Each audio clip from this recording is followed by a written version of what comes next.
दोस्तों, स्वागत है आपका मेरे चैनल पर।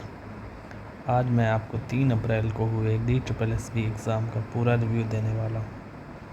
पेपर का लेवल कैसा था, कौन कौन से सेक्शन आसान थे और कितने क्वेश्चंस सफिशिएंट रहते हमें करने के लिए।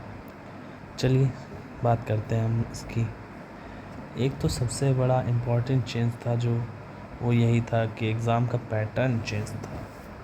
मतलब कि सबसे बड़ा माइनस पॉइंट या प्लस पॉइंट कह सकते हैं कि हम एक सेक्शन को अटेम्प्ट करने के बाद उस पर वापस नहीं आ सकते थे।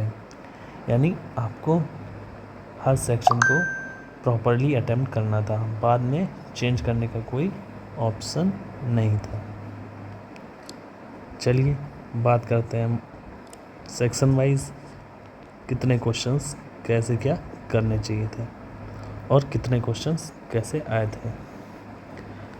अब बात करते हैं सबसे पहले रीजनिंग की। सबसे पहले किसकी बात करेंगे हम? रीजनिंग की। तो कुछ क्वेश्चंस थोड़े टाइम लेने वाले थे। क्या थे? टाइम लेने वाले। और बाकी सारे क्या थे? इजी थे। कुछ क्वेश्चंस इजी टू मॉडरेट थे, हाँ कुछ थे जो टाइम ले रहे थे। जैसे 20 क्वेश्चंस आते हैं, उसमें से 15 या 16 प्लस कह लें हम, ईजी थे।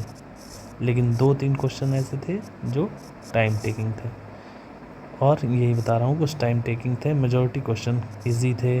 18 क्वेश्चन आराम से हो सकते थे। कितने हो सकते थे? 18 क्वेश्चन आराम से हो सकते थे। स्कोरिंग सेक्शन था कि हम इसमें स्कोर कर सकते थे। स्कोरिंग सेक्शन था जिसमें हम 18 प्लस, अगर आपकी अच्छी तैयारी तो 18 प्लस कर सकते थे। फिर आता है जीएस की बात। जीएस हमेशा की तरह अनएक्सपेक्टेड ही होता है, सभी को पता है। तो स्टैटिक से आए थे क्वेश्चंस, कुछ हिस्ट्री थे, कुछ हिस्ट्री से कम थे, पॉलिटी से था क्वेश्चन, और फिर स्टैटिक का ज़्यादा था। स्टैटिक का पोर्शन ज़्यादा था और लेवल मॉडरेट था। करंट के आए थे क्वेश्चंस। करंट के 3 से 4 क्वेश्चंस आए थे, जो कि अगर किसी ने अच्छे से पढ़ रखा है तो अच्छे से करेगा। मैंने तो शायद 13 क्वेश्चन प्लस या माइनस 13 ही किए थे, शायद मुझे याद है जहाँ तक, वो मैंने 13 ही क्वेश्चन किए थे। उसके बाद आता है मैथ्स। कुछ क्वेश्चन तो इजी थे, जैसे 10 प्लस क्वेश्चन मैं कहूँगा इजी थे। अगर अच्छी खासी तैयारी है तो बच्चा कर लेगा। लेकिन कुछ क्वेश्चंस ऐसे थे तो इजी तो थे, पर उनकी कैलकुलेशन इतना ज़्यादा टाइम ले रही थी कि बच्चों को काफ़ी टाइम लग रहा था, जैसे कि मुझे ही काफ़ी लगा।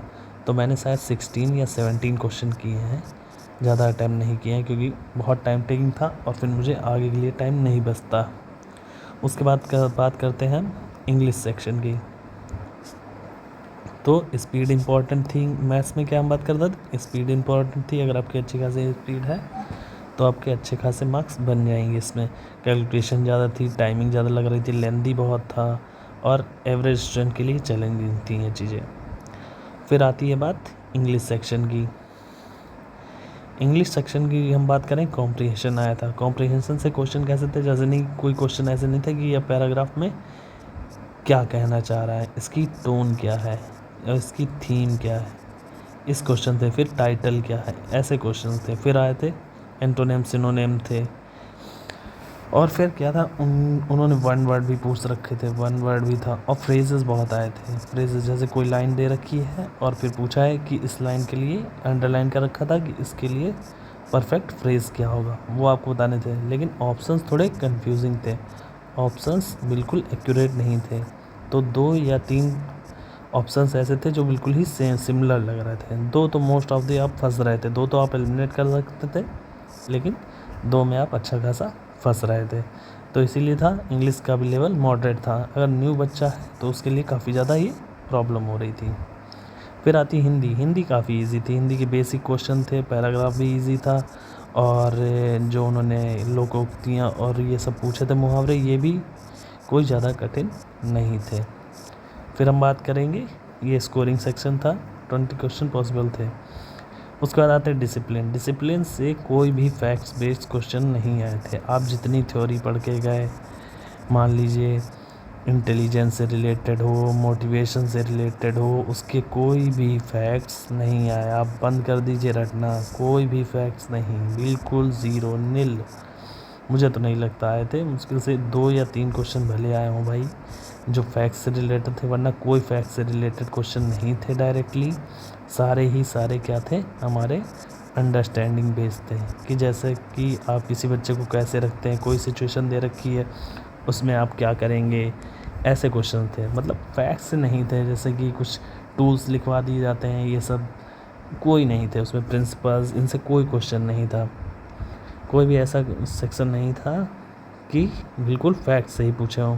डिसिप्लिन में हम लोगों को पता है कि 5 सेक्शन आने थे 20 क्वेश्चंस के, तो सारे ही सारे मुझे लगता है जहाँ तक वो अंडरस्टैंडिंग बेस्ड थे। लास्ट में टाइम ऐसा बचता था कि मतलब आप क्वेश्चन बहुत रैपिड पढ़ेंगे, मतलब बहुत रैपिडली पढ़ेंगे, तेज़ पढ़ेंगे। अगर आपने धीमे किया तो आपके जो लास्ट के क्वेश्चंस हैं वो स्किप करने पड़ जाएंगे, आपको सबमिट हो जाएगा अपने आप, और आप अटैम्प्ट नहीं कर पाएंगे। लास्ट के टाइम पे ऐसा हुआ था। मैंने तो बस एक नज़र से ऐसे देखा क्वेश्चन, तुरंत ही मैंने ऑप्शन टिक कर दिए। यानी निगेटिव वाले क्वेश्चंस ऑप्शंस हटा सकते थे आप, और पॉजिटिव वाले टिक कर सकते थे, ऐसा भी कर सकते थे लास्ट के डिसिप्लिन जो सेक्शन आए थे वो उसमें। और बाकी तो 1-2 क्वेश्चन मुश्किल से होंगे फैक्चुअल, बाकी तो अंडरस्टैंडिंग बेस्ड ही थे। डायरेक्ट फैक्ट्स कम पूछे गए थे, कॉन्सेप्ट क्लियरिटी ज़रूरी होनी थी, मतलब आप कर ही नहीं पाएंगे वरना। और पियाजी के टॉपिक्स से मुश्किल से मुझे लगता आया था क्वेश्चन, 1 या 2 ही आए थे।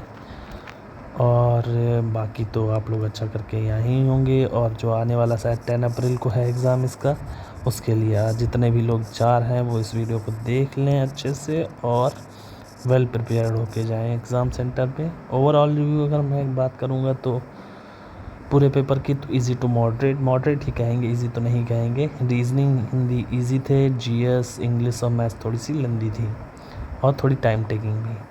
और सबसे बड़ा यही बात थी कि हम एक सेक्शन को सॉल्व करके दूसरे अपने पुराने सेक्शन पर नहीं आ सकते थे। अगर आपने भी एग्ज़ाम दिया है तो कमेंट में ज़रूर बताएं आपके कितने क्वेश्चन अटेम्प्ट किए हैं। वीडियो पसंद आए तो लाइक करें, शेयर करें और चैनल को सब्सक्राइब करना मत भूलिए। Thank you for watching.